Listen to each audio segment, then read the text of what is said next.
Chapter 21 of the Hand of Fu-Manchu. The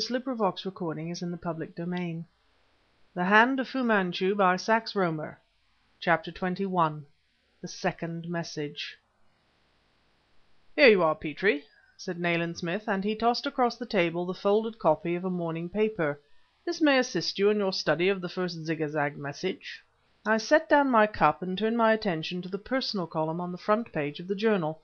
A paragraph appeared therein conceived as follows: Zagazig, Z, A.G., A, semicolon, Z, colon, I, colon, G, semicolon, Z.A, G, semicolon, A, Z, semicolon, I, colon, G, Z, colon, A, semicolon, G, A, Z, I, semicolon, G, Z, A, semicolon, G, A, Z, hyphen, I, semicolon, G, hyphen, colon, A, Z, I, G.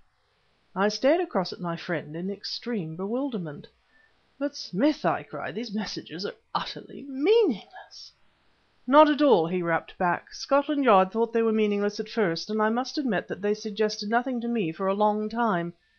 But the dead dacoit was the clue to the first, Petrie, and the note pinned upon the door of the house near the Oval is the clue to the second." Stupidly I continued to stare at him until he broke into a grim smile.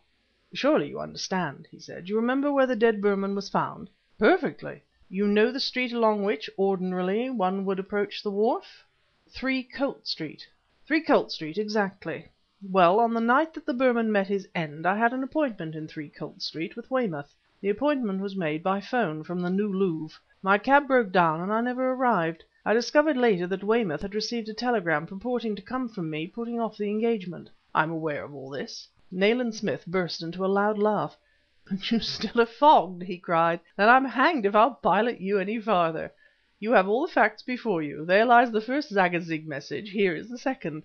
And you know the context of the note pinned upon the door? It read, if you remember: 'Remove patrol from Joy Shop neighborhood. Have a theory. Wish to visit place alone on Monday night after 1 o'clock.' Smith," I said dully, "I have a heavy stake upon this murderous game." His manner changed instantly. The tanned face grew grim and hard, but the steely eyes softened strangely.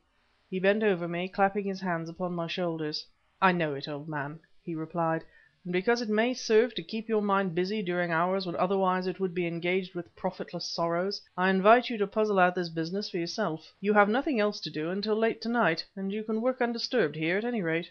His words referred to the fact that, without surrendering our suite at the New Louvre Hotel, we had gone upon a visit, of indefinite duration, to a mythical friend, and now were quartered in furnished chambers adjoining Fleet Street. We had remained at the New Louvre long enough to secure confirmation of our belief that a creature of Fu Manchu spied upon us there, and now we only awaited the termination of the night's affair to take such steps as Smith might consider politic in regard to the sardonic Greek who presided over London's newest and most palatial hotel. Smith setting out for New Scotland Yard in order to make certain final arrangements in connection with the business of the night, I began closely to study the mysterious Zagazig messages, determined not to be beaten, and remembering the words of Edgar Allan Poe, the strange genius to whom we are indebted for the first workable system of deciphering cryptograms: "It may well be doubted whether human ingenuity can construct an enigma of the kind which human ingenuity may not, by proper application, resolve." The first conclusion to which I was borne was this: that the letters comprising the word Zagazig were designed merely to confuse the reader, and might be neglected, since, occurring as they did in regular sequence, they could possess no significance. I became quite excited upon making the discovery that the punctuation marks varied in almost every case. I immediately assumed that these constituted the cipher, and seeking for my key letter, E, that which most frequently occurs in the English language, I found the sign of a full stop to appear more frequently than any other in the first message, namely 10 times, although it only occurred thrice in the second. Nevertheless I was hopeful, until I discovered that in 2 cases it appeared 3 times in succession. There is no word in English, nor, as far as I am aware, in any language, where this occurs, either in regard to E or any other letter. That unfortunate discovery seemed so wholly to destroy the very theory upon which I relied, that I almost abandoned my investigation there and then. Indeed, I doubt I should ever have proceeded, were it not that by a piece of pure guesswork I blundered on to a clue.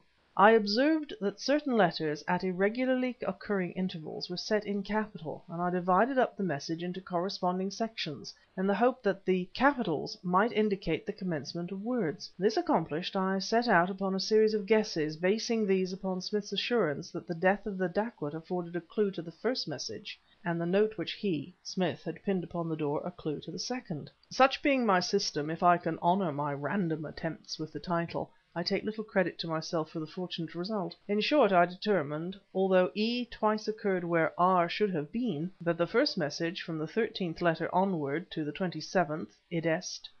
I, G, hyphen, ZAGAZ, semicolon, I hyphen, semicolon, G, semicolon, hyphen Z, comma, hyphen A, semicolon, hyphen G, AZI, semicolon, Red, 3, Colt Street.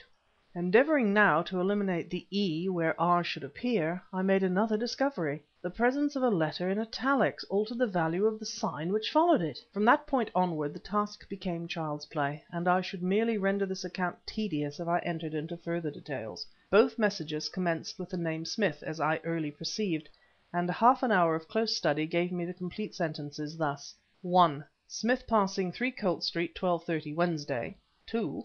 Smith going Joy Shop after 1 Monday. The word Zagazig was completed always and did not necessarily terminate with the last letter occurring in the cryptographic message. A subsequent inspection of this curious code had enabled Nayland Smith, by a process of simple deduction, to compile the entire alphabet employed by Dr. Fu-Manchu's agent, Samarkan, in communicating with his awful superior. With a little patience any one of my readers may achieve the same result, and I should be pleased to hear from those who succeed. This, then, was the outcome of my labours, and although it enlightened me to some extent, I realized that I still had much to learn. The dacoit apparently had met his death at the very hour when Nayland Smith should have been passing along 3 Colt Street, a thoroughfare with an unsavoury reputation. Who had killed him? Tonight Samarkan advised the Chinese doctor Smith would again be in the same dangerous neighbourhood. A strange thrill of excitement swept over me. I glanced at my watch. Yes, it was time for me to repair secretly to my post, for I too had business on the borders of Chinatown tonight. End of chapter 21.